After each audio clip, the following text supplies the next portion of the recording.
తెలంగాణ రాష్ట్రంలో పుణ్యక్షేత్రం ఒకటైన ప్రసిద్ధ పుణ్యక్షేత్రం కొండగట్టు ఆంజనేయ స్వామి. ఈ ఆంజనేయ స్వామి జగిత్యాల జిల్లా మల్యాల మండలం ముత్యంపేట గ్రామంలో వెలిశాడు.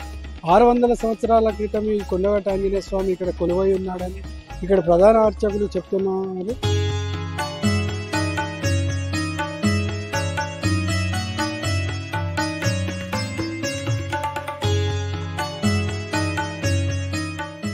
అయితే ఇక్కడ జరిగే పెద్ద జయంతి వేడుకలు, చిన్న జయంతి వేడుకలు అంగరంగ వైభవంగా జరుగుతాయి.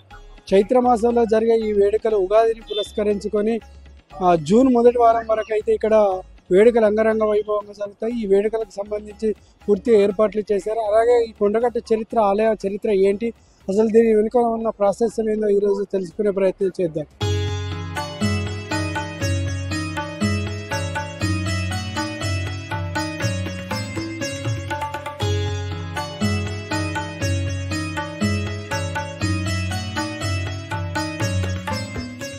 ఎక్కడెక్కడో చేసుకున్న పాపాలు పోవాలంటే పుణ్యక్షేత్రానికి వెళ్ళాలి. మన తెలంగాణలో ఎన్ని ఆంజనేయ స్వామి క్షేత్రాలు ఉన్నప్పటికీ కూడా కొండగట్టు ఆంజనేయ స్వామి అన్ని క్షేత్రాలకు మకుటాయమానం. అలాంటి క్షేత్రంలో స్వామివారు స్వయంగా ద్విముఖ ఆంజనేయ స్వామి 2 ముఖాలతో వెలిసి ఉన్నాడు. ఒకటి నారసింహస్వామి, ఒకటి ఆంజనేయ స్వామి వారు. భారతదేశంలో ఎక్కడైనా కానీ ఆంజనేయ స్వామి వారు ఏ ముఖంతో ఉంటాడు, లేదా పంచముఖాలతో పంచముఖి ఆంజనేయ స్వామి వారు ఉంటాడు. 2, 3, 4 ముఖాలు ఎక్కడా కూడా ఉండవు. 2 ముఖాలతో స్వామివారు స్వయంగా వెళ్ళడం అనేది ఈ యొక్క క్షేత్రం యొక్క గొప్పతనం మరియు వైభవం. దట్టమైనటువంటి అరణ్యంలో ఎత్తైనటువంటి పర్వతం మీద ఆహ్లాదకరంగా స్వామివారు మనకు దర్శనమిస్తారు. శని, మంగళవారాలు కూడా స్వామివారికి సింధూర లేపనం చేయడం చేత ద్వాదశ ఊర్ధపుండ్రాళంగా బాగుభుజాల్లో శంఖచక్రాదులతో వక్షస్థలంలో రాముడు సీతతో స్వామి మనకి ఇక్కడ దర్శనం చేస్తారు. ఆ ఆంజనేయ స్వామి వారి కుడివైపున అలివేలుమంగ పద్మావతి సమేత వెంకటేశ్వర స్వామి వారు, ఎడమ వైపున మహాలక్ష్మి అమ్మవారు దర్శనమిస్తారు. అదేవిధంగా దేవాలయానికి వెనుక భాగంలో క్షేత్రపాలకుడుగా భేతాళుడు మనకు దర్శనాన్ని ఇస్తున్నాడు. ఉగాది మొదలుకొని ఉగాది రోజు శ్రీరామనవమి, అదేవిధంగా చిన్న హనుమాన్ జయంతి, వైశాఖ మాసంలో పెద్ద హనుమాన్ జయంతి, జ్యేష్ఠ మాసంలో జ్యేష్ఠాభిషేకం, ఆషాఢ మాసంలో తొలి ఏకాదశి, ఈ విధంగా స్వామివారి నిత్యోత్సవ, పక్షోత్సవ, మాసోత్సవ, సంవత్సరోత్సవ, వివిధ ఉత్సవాలు కూడా వైభవంగా నిర్వర్తించబడతాయి.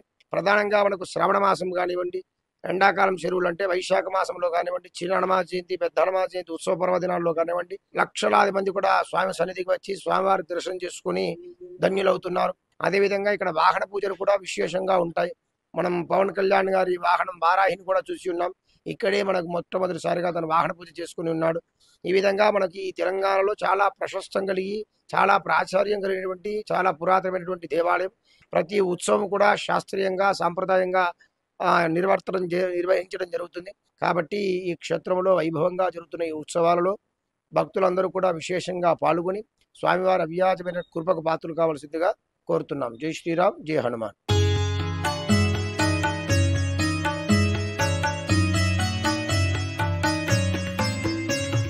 అత్యంత మహిమని గల ఈ ఆంజనేయ స్వామిని మంగళవారం, శనివారం దర్శించుకుంటే సకల సౌభాగ్యాలు కలుగుతాయని చెప్తున్నారు.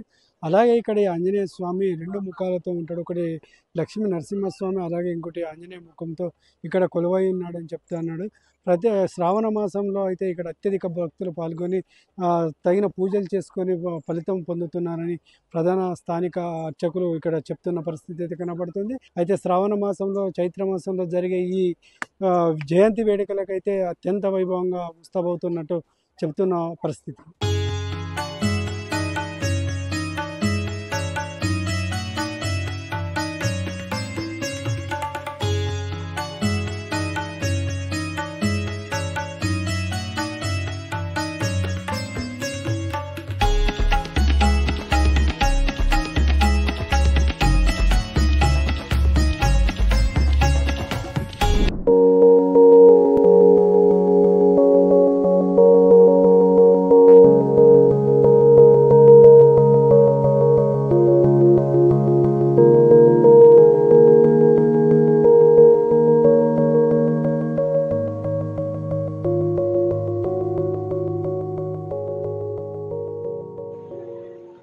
భద్రాద్రి కొత్తగూడెం జిల్లా రోడ్లపై అక్కడక్కడ తాటి ముంజలు అమ్ముతున్న గిరిజనులు దర్శనమిస్తున్నారు. ముఖ్యంగా వేసవి కాలంలో ఎండవేడి నుంచి ఉపశమనం పొందడానికి శీతల పానీయాలను, చలవ చేసే పదార్థాలను తీసుకోవడం ఎక్కువగా జరుగుతుంటుంది. ఈ కోవలోకే తాటి ముంజ సైతం వస్తుంది.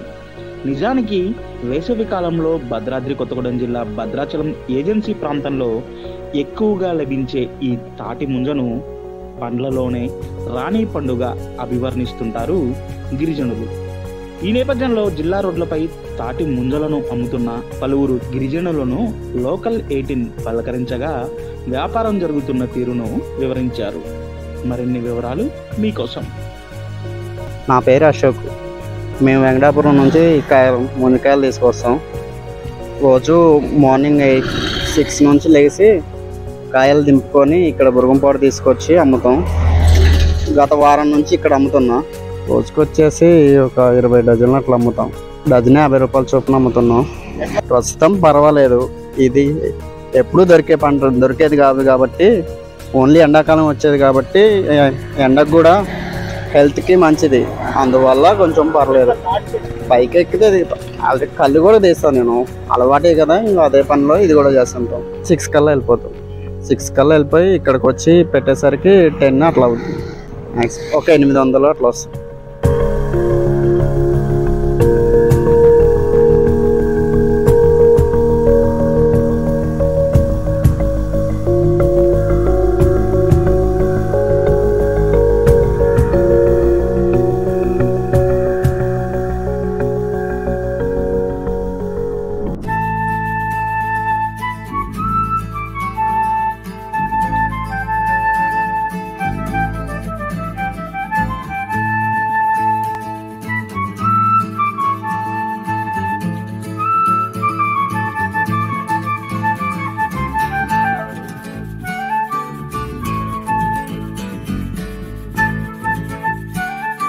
భానుడు తన ప్రతాపాన్ని చూపిస్తున్నాడు. ఉమ్మడి తూర్పుగోదావరి జిల్లాలో రికార్డు స్థాయిలో ఉష్ణోగ్రతలు నమోదవుతున్నాయి.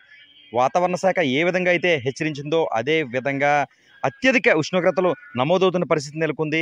ఏదైతే మీ ప్రాంతంలో అధిక ఉష్ణోగ్రతలు నమోదవుతాయని మెసేజ్లు ఏ ప్రాంతంలో వచ్చాయో ఆ ప్రాంతాలన్నింటిలో కూడా భానుడు తన విశ్వరూపాన్ని చూపిస్తున్నారు. ఉమ్మడి తూర్పుగోదావరి జిల్లాలకు సంబంధించి ప్రధానంగా కాకినాడ కావచ్చు, ఇటు రాజమండ్రి, అమలాపురం, మొత్తం జిల్లా కేంద్రం అంతా కూడా ఈ వేసవి వేడిమికి ప్రజలు అల్లాడిపోతున్న పరిస్థితి. ముఖ్యంగా రోడ్డుపైనే కాదు, ప్రధాన సెంటర్లలో కూడా మొత్తం నిర్మానుష్యంగా ఉన్న ప్రాంతాలన్నీ కూడా కనిపిస్తున్న పరిస్థితి.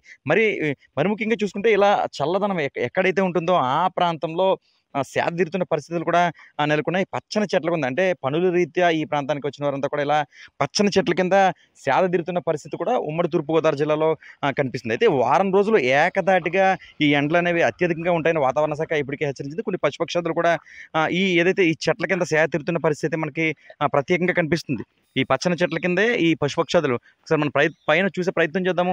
కాకులు కావచ్చు, పిచ్చుకలు కావచ్చు, ఇలా అనేక పక్షులు కూడా అత్యధికంగా ఈ ఎండదాడికి తట్టుకోలేని పరిస్థితుల్లో ఇలా పచ్చని చెట్ల కింద సేదీరుతున్న పరిస్థితులు కూడా అత్యధికంగా ఉమ్మడి తూర్పుగోదావరి జిల్లాలో కనిపిస్తుంది. అయితే మరొక వారం రోజులు ఈ ఎండల ప్రభావం అనేది ఉమ్మడి తూర్పుగోదావరి జిల్లాలో అత్యధికంగా ఉంటాయని చెప్పుకోవచ్చు. కాబట్టి ముఖ్యంగా అవసరం అయితే తప్ప బయటికి రాని పరిస్థితులు కూడా నెలకొన్నాయి. నిత్య కార్మికులు అయితే ఎక్కువగా ఇబ్బందులు పడుతున్న పరిస్థితులు నెలకొన్నాయి. వారికి రెక్కాడితే కానీ డొక్కాడదు. కాబట్టి ఖచ్చితంగా ఈ నిత్య కార్మికులు అనేవారు అనేక మంది ఉదయం సమయంలో వస్తున్నారు. అయితే అప్పటికి కూడా వారికి సరిగ్గా వ్యాపారం, అంటే రిక్షా ఎక్కేవారు లేకపోవడంతో మళ్ళీ వెనదిరుగుతున్నారు.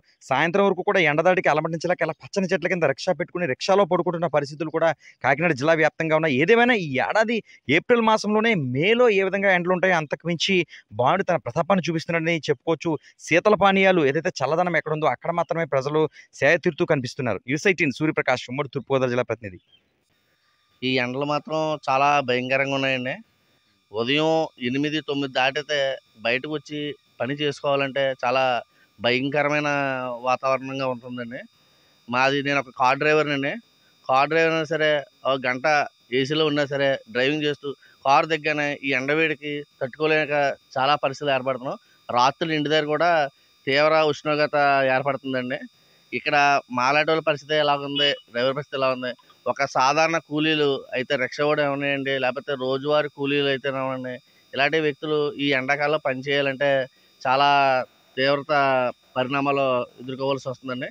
కాబట్టి దయించి ప్రతి మనిషి చెట్లు పెంచుకుంటే కనీసం కొంతలో కొంతన్నా సరే, మనం ఆల్రెడీ వాయు కాలుష్యం విపరీతంగా పెరిగిపోయింది.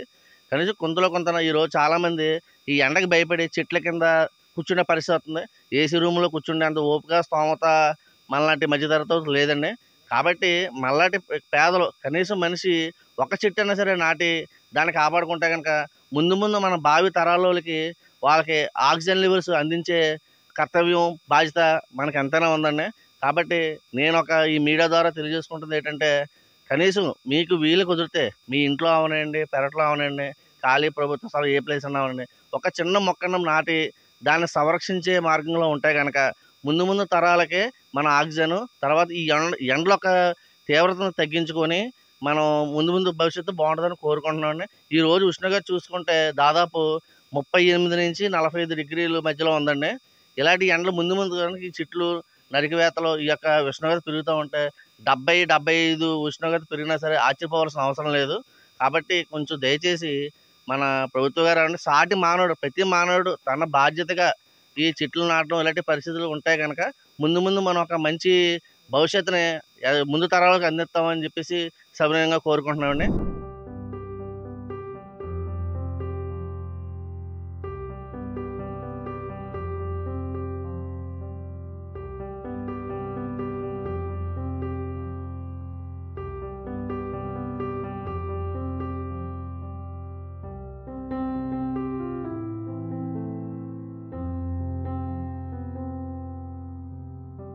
ఇక్కడ ఇడ్లీ తినాలంటే అరగంటకు పైగా వెయిట్ చేయాలి. బ్రహ్మానందం సినిమాలో బాబాయ్ హోటల్ ఎలాగో ఇక్కడ బాబాయ్ వెంకన్న హోటల్ అలాగే 25 సంవత్సరాల నుండి ఒక్కడే అన్ని తానే ఉదయం హోటల్కి వచ్చి ఇడ్లీలకు కావాల్సినవన్నీ తయారు చేసుకుని సాయంత్రం 6 గంటల నుండి రాత్రి 12 గంటల వరకు ఇడ్లీ సెంటర్ నడుపుతాడు. ఓన్లీ ఇడ్లీ ఒకటి 10 రూపీస్ ఉండే, అప్పుడు 10 రూపీస్కి 4 ఉండే, 40 రూపీస్కి 3 పెద్ద వస్తుంది ఉడిపేసేది. కస్టమర్ ఎక్కడ బాగుంటే అక్కడికి వస్తారు. స్పెషల్ అంటే ఇక అదే కస్టమర్కే తెలుస్తుంది, నేను చెప్తే తెలియదు. ఇప్పుడు నా దగ్గరికి వచ్చేటోళ్ళు అప్పటి నుండి ఇప్పటిదాకా కంటిన్యూ వస్తూనే ఉంటారు. ఓన్లీ ఫోన్ నెంబర్ మీద టోకెన్ ఉన్నప్పుడు కాల్ వస్తే టోకెన్ పక్కన పెడతా, వాళ్ళు రాకుంటే వెయిటింగ్ వాళ్ళకి వెళ్ళిపోతారు. ఇక రెగ్యులర్ అంటే అక్కడ బైపాస్లు ఉండే ఫస్ట్ ఎన్టీఆర్ బొమ్మ దగ్గర, అక్కడ నుండి ఇక్కడికి వచ్చి ఇక్కడ ఇడ్లీ కంటే చట్నీ తినడానికి ఎక్కువ ఇష్టపడతారు. ఇక్కడ సీఎం వచ్చినా లైన్లోనే ఉండి టోకెన్ తీసుకున్నాకే ఇడ్లీ ఇస్తాడు. ఆడపిల్లలకు అలాగే చిన్న పిల్లలు వస్తే వారికి ముందుగా ఇడ్లీ ఇస్తాడు. ఒక్కడే ఇడ్లీ పెడతాడు, చట్నీ చేస్తాడు, వాటర్ నింపుతాడు త్రాగడానికి. ఇలా ప్రతిదీ ఒక్కడే అన్ని తానే చేస్తుంటాడు. పని వాళ్ళని ఎందుకు పెట్టుకోరని న్యూస్ 18 ప్రతినిధి అడగా తను ఇలా చెప్పుకొచ్చాడు, పని వాళ్ళు నీట్గా ఉండరు, అలాగే మనదే అని పని చేసే వాళ్ళు దొరకరు అని అంటున్నారు. ఇక్కడ దాదాపు నేను వారానికి ఒకసారి 2-3 రోజులకు ఒకసారి వచ్చి ఇడ్లీ తీసుకుంటాను. కరీంనగర్లో అన్ని టిఫిన్ సెంటర్ల కంటే ఇక్కడ డిఫరెంట్ ఉంటుంది. పిండి కానీ చట్నీ అయితే ఇంకా చాలా బాగుంటుంది. అలా పోపు కానీ అది కానీ డిఫరెంట్ ఉంటుంది. అంటే వేరే దగ్గర ఈ రకమైన టేస్ట్ రాదు. మా ఇంట్లో కూడా మా మిసెస్ సాటర్డే నాడు అంటే ఉపవాసం ఉంటే ఇక్కడ నుండి తీసుకెళ్తాము. ఇక్కడ ఒక్క ప్లేట్ ఇడ్లీ కానీ ఇక్కడ నుంచి వచ్చి తీసుకెళ్తాం. అంటే ఒక్కొక్క రోజు బంద్ కూడా ఉంటుంది. అట్లా బంద్ ఉన్న నాడు కూడా కొంచెం ఇబ్బంది, వేరే దగ్గర తెచ్చుకుంటాము. కాకపోతే డబ్బులే అడుగుతాడు, కొంచెం డిఫరెంట్ ఉంటుంది. 4 గంటలకే స్టార్ట్ అవుతుంది, టోకెన్ల లైన్లో రావాలంటాడు. అంటే డిమాండ్ ఉంది కాబట్టి అట్లా తీసుకోవాలి. ఇక్కడ ఇడ్లీ తినడానికి చుట్టుపక్కల జిల్లాల నుండి వచ్చి ఇడ్లీ తిని వెళ్తారని కస్టమర్స్ అంటున్నారు. మీరు కూడా ఎప్పుడైనా కరీంనగర్ వస్తే బాబాయ్ హోటల్లో తప్పక ఒకసారి సందర్శించండి. ఇక్కడ ఇడ్లీ తినండి. ఒక్కసారి ఇక్కడ ఇడ్లీ తిన్నారంటే జీవితంలో మళ్ళీ మర్చిపోలేరు. బట్ తనే ఒకడే చేసుకుంటాడు, తనే మేకింగ్ చేసుకుంటాడు. తను ఒకడే అంటే మన టోకెన్స్ ఇచ్చిన తర్వాత వెయిట్ చేయాల్సి వస్తుంది. వెయిట్ చేసిన తర్వాత ఆఫ్టర్ కంప్లీట్ అయిన తర్వాతనే అతనే మేకింగ్ అంతా ఒక్క పర్సన్ చేస్తాడు. నీట్నెస్ అనేది చాలా మంచిగా ఉంటుంది. చాలా మంది ఇక్కడ తినడానికి ఇష్టపడతారు.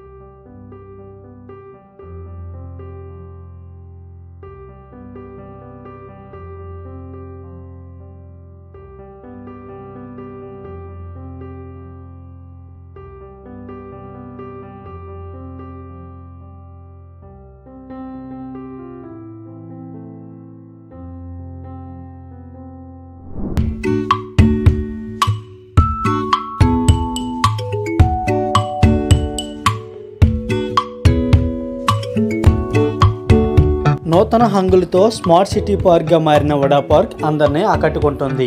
స్మార్ట్ సిటీ భాగంగా వడా పార్క్ అభివృద్ధి ప్రాజెక్టు చేపట్టారు. 33 ఎకరాల్లో విస్తరించి ఉన్న విఎంఆర్డీఏ వడా పార్క్ 3 జోన్లలో అభివృద్ధి చేశారు. వాకర్స్ కోసం, పిల్లల కోసం, వృద్ధులు, క్రీడా మరియు ఇతరులతో సహా అన్ని వయసుల వారికి వినోద సౌకర్యాలను కల్పిస్తూ తీర్చిదిద్దారు. వైజాగ్ నుంచే.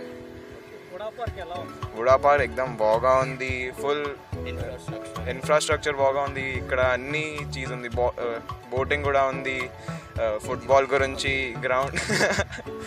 గురించి గ్రౌండ్ ఉంది, బీచ్ ఉంది, ఎంత పేడ్ ఉంది, గాలి బాగా ఉంది. ఎంటర్టైన్మెంట్ బాగా ఎంజాయ్ చేసాం.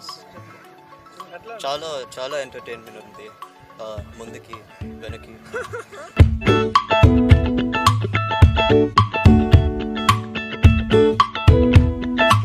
ఈ సమ్మర్కి విశాఖపట్నం టూర్ వచ్చే పర్యాటకులకు ఇది బెస్ట్ ప్లేస్ అని చెప్పవచ్చు.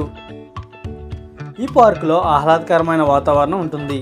విశాఖలో అన్ని పార్కుల కంటే ఈ ఉద్యానవనం నగరవాసులను ఎంతగానో ఆకట్టుకుంటుంది. పార్కులో విశాల సముద్ర దృశ్యాలు, సంగీతంతో కూడిన బోటింగ్, స్కేటింగ్ రింగ్తో పాటు చిన్న అరకు గేమ్స్ వంటి సౌకర్యాలు కూడా ఉన్నాయి. వాకర్స్ కోసం నేచర్ ట్రైల్, యూత్కి సైక్లింగ్ ట్రాక్ ఏర్పాటు చేశారు. యోగా చేసుకునే వారికి ప్రత్యేకంగా యోగా సర్కిల్ కూడా సిద్ధం చేశారు.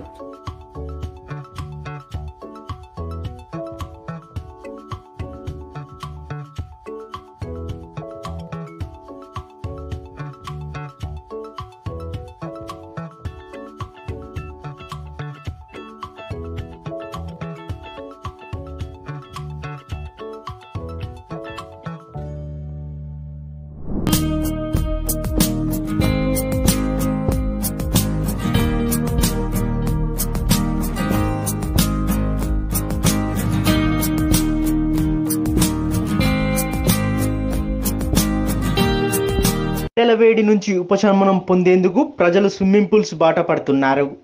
వరంగల్ నగరంలోని హంటర్ రోడ్ ప్రాంతంలో ఉన్న సిటిజన్స్ క్లబ్ స్విమ్మింగ్ పూల్స్కు మాత్రం నిత్యం ఎంతోమంది వస్తున్నారు.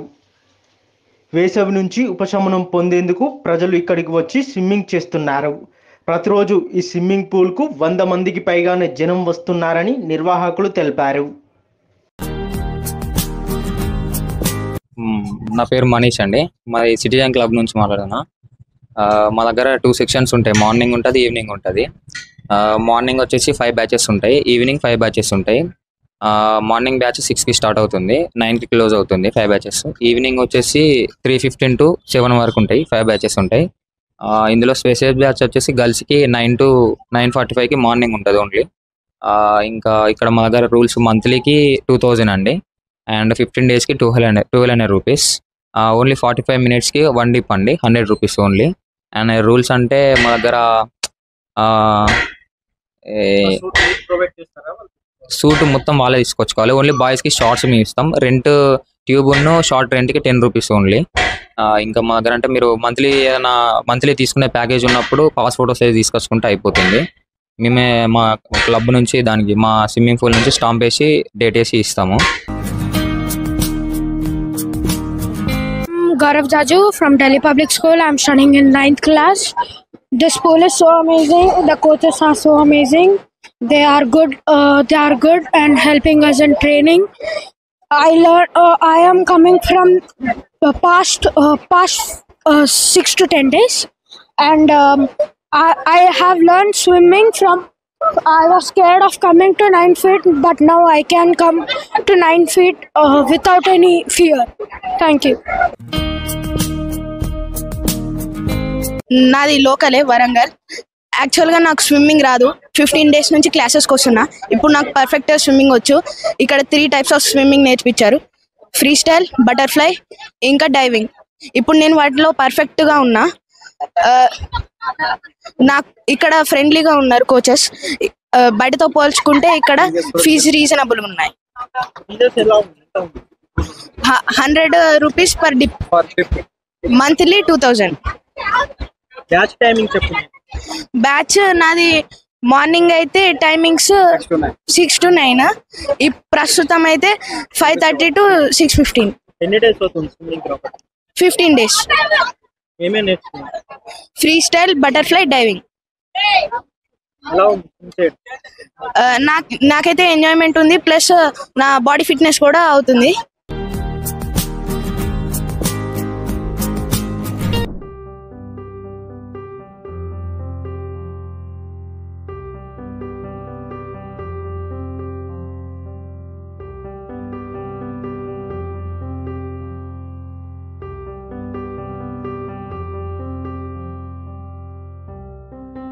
ఎండ తీవ్రతకు మనుషులే కాదు పక్షులు జంతువులు కూడా మాడిపోతుంటాయి. అయితే అడవిలో సంచరించే జంతువులైతే ఏ చెట్టు కిందో సేద తీరుతాయి. అదే జూలో ఉన్న జంతువులకు ఎంత చెట్టు కింద ఉన్నా అడవిలో ఉన్నంత చల్లదనం ఉండదు. అందుకే వేసవిని దృష్టిలో పెట్టుకొని వరంగల్ జూ పార్కులో అధికారులు జంతు సంరక్షణ కోసం ప్రత్యేక ఏర్పాట్లు చేశారు. జూ పార్కులోని చిరుతపులి, ఎలుగుబంటి, జింకలకు ఎన్క్లోజర్లలో కూలర్లను ఏర్పాటు చేశారు. ఇతర జంతువులు, పక్షులు బాణుడి ప్రతాపాన్ని తట్టుకునేందుకు గ్రీన్ నెట్స్, తడక పందిర్లు, స్ప్రింక్లర్లను వినియోగిస్తున్నారు. కాబట్టి సమ్మర్ సందర్భంగా ఎండ బాగా విపరీతంగా కొడుతున్నది. బయట ఉష్ణోగ్రతల కంటే ఇక్కడ ఒక 5% తక్కువ ఉండేటట్టు మేము ప్రయత్నం చేస్తున్నాము. ఈ లాన్ మెయింటెనెన్స్ కానీ ఎనిమల్స్లో కూడా మేము గ్రీన్ నెట్, తడకలు అవి తీసుకొచ్చి మరి స్ప్రింక్లర్ల ద్వారా వాటికి కూల్నెస్ ఏర్పాటు చేస్తాను. మనకు ముఖ్యంగా ఉన్నది చిరుతపులి ఉన్నది. చిరుతపులికి మేము స్ప్రింక్లర్స్ ఏర్పాటు చేసినాం, మరియు లోపల కూలర్లు కూడా ఏర్పాటు చేసినాం. సమ్మర్ సందర్భంగా దానికి ఎండ తగలకుండా నిరంతరం వాటర్ స్ప్రే కొడుతున్నాం. అదేవిధంగా ఎప్పటికప్పుడు షెడ్లపై నీటిని చల్లుతున్నట్లు ఫారెస్ట్ బీట్ ఆఫీసర్ అశోక్ తెలిపారు. అదేవిధంగా ఆహార నియమాలలో కూడా కొన్ని మార్పులు చేశామన్నారు. ఇంకా పోయిన సంవత్సరం కంటే ఈ సంవత్సరం ఇంకా ప్రత్యేక శ్రద్ధ వహించి ఇంకా ఎక్స్ట్రా ఐటమ్స్ తీసుకొచ్చి వాటి కూల్నెస్ కోసం ఏర్పాటు చేస్తున్నాం. మరియు అదేవిధంగా సమ్మర్ సందర్భంగా మనకు బాగా వేడి ఉంటుంది కాబట్టి ఈ యొక్క ఎలుగుబంట్లకి ఇట్లా పుచ్చకాయ లాంటిది, వాటర్ మిలన్ లాంటి మనం వేసుకుంటూ వాటి ఉష్ణోగ్రతను తగ్గించే ప్రయత్నం చేస్తున్నాము. మరియు విటమిన్స్, మినరల్స్, అదేవిధంగా ఓఆర్ఎస్ పౌడర్ కూడా మేము వాటికి కలిపి వాటి ఆరోగ్యాన్ని రక్షించడానికి మా యొక్క ఉన్నతాధికారుల ఆదేశాల మేరకు మేము సాధ్యమైనంత వరకు ఎండ తగలకుండా కాపాడుకుంటున్నాం. గత ఇయర్స్ కంటే ఈ ఇయర్ మరి ముందే మేము ఇంకా ఎండలకు రాకముందే ముందు జాగ్రత్తగా ఉన్నతాధికారుల ఆశలతోటి మా సీసీఎఫ్ గారు, మా డిఎఫ్ఓ గారు ముందే తగిన జాగ్రత్తలు తీసుకొని వాటి గ్రీన్ నెట్స్, షెడ్స్ అప్పటికంటే ఇంకా ఎక్స్ట్రా కొనుక్కొచ్చి మేము కూలర్స్ కూడా ఎక్స్ట్రా ఏర్పాటు చేసి వాటికి చల్లదనం కోసం ప్రయత్నం చేస్తున్నాం.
సమ్మర్ నేపథ్యంలో అగ్ని ప్రమాదాలు అధికంగా జరిగే ఆస్కారం ఉన్న తరుణంలో అగ్ని ప్రమాదాల నివారణ, అగ్ని ప్రమాదాలు అకస్మాత్తుగా సంభవించిన సమయంలో బాధితులు కాని ప్రజలు ఎలాంటి సూచనల సలహాలు పాటించడం ద్వారా అధిక ప్రాణ నష్టంతో పాటు ఆస్తి నష్టం జరగకుండా ఉండాలంటే ఏం చేయాలనే అంశాలపై లోకల్ 18 ఫైర్ స్టేషన్ సిబ్బంది సూచనల సలహాల నేపథ్యంలో స్పెషల్ స్టోరీ మీకోసం ప్రత్యేకంగా అందిస్తోంది. నా పేరు Shri P Kamalakar, Vemulawada station fire officer. ఇక్కడ 14 తారీఖు నుంచి 20 తారీఖు ఏప్రిల్ వరకు ఈ అగ్నిమాపక నివారణ వారోత్సవాలు నిర్వహించడం జరుగుతుంది. ఈ వారోత్సవాల్లో ప్రజలకు అవగాహన కార్యక్రమాలు, అవేర్నెస్ ప్రోగ్రాము నిర్వహించడం జరుగుతుంది. దీని పరిధిలో 5 మండలాలు వస్తాయి. ఈ 5 మండలాల్లో ఇక్కడ ఏ ప్రమాదం జరిగినా స్పందిస్తేందుకు మేము సిబ్బంది ఎప్పుడు అందుబాటులో ఉంటారు. అయితే ఫోన్ నంబరు 101కు ఫోన్ చేయాలి. ఫోన్ చేస్తే కంట్రోల్ రూమ్కి వస్తుంది. ఇది స్టేషన్ నంబరు 8726999260. ఈ నంబర్కి ఫోన్ చేస్తే మాకు స్టేషన్కి ఫోన్ వస్తుంది. ఇక్కడ నుంచి మేము స్పందిస్తాం టైం. వేములవాడ అగ్నిమాపక కేంద్రంలో లీడింగ్ ఫైర్మెన్గా పనిచేస్తున్నాను. నా పేరు రాజేంద్ర ప్రసాద్. తెలంగాణ రాష్ట్ర విపత్తుల స్పందన మరియు అగ్నిమాపక సేవల శాఖ ఆధ్వర్యం లోపల అగ్నిమాపక వారోత్సవాల్లో ఏప్రిల్ 14 నుంచి 20 తారీఖు వరకు నిర్వహిస్తున్నాము. దీని యొక్క ముఖ్య ఉద్దేశం ఏంటంటే, బొంబాయి విక్టోరియా డాక్యార్డ్ లోపల నౌక ప్రమాదం లోపల 1944 లోపల నౌక ప్రమాదం లోపల 66 మంది అగ్నిమాపక సిబ్బంది చనిపోవడం జరిగింది.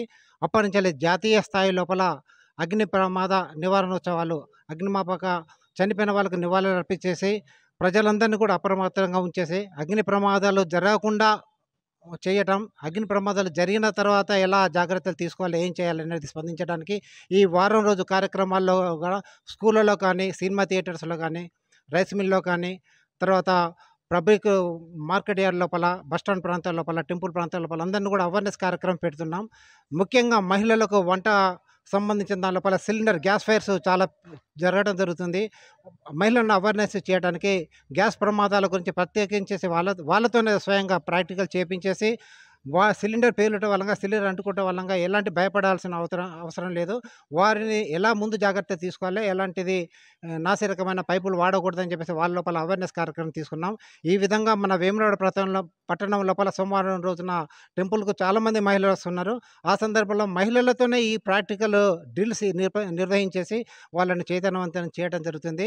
మా అగ్నిమాపక ఎక్కడ అగ్ని ప్రమాదాలు సంభవించినా కూడా 101కు చేసే కంట్రోల్ రూమ్కి పోతుంది. అలా కాకుండా కూడా 8712699260కు చేసే నేరుగా మాకు ఫైర్ కాల్ చేసి నేరుగా స్పందిస్తుంటాం.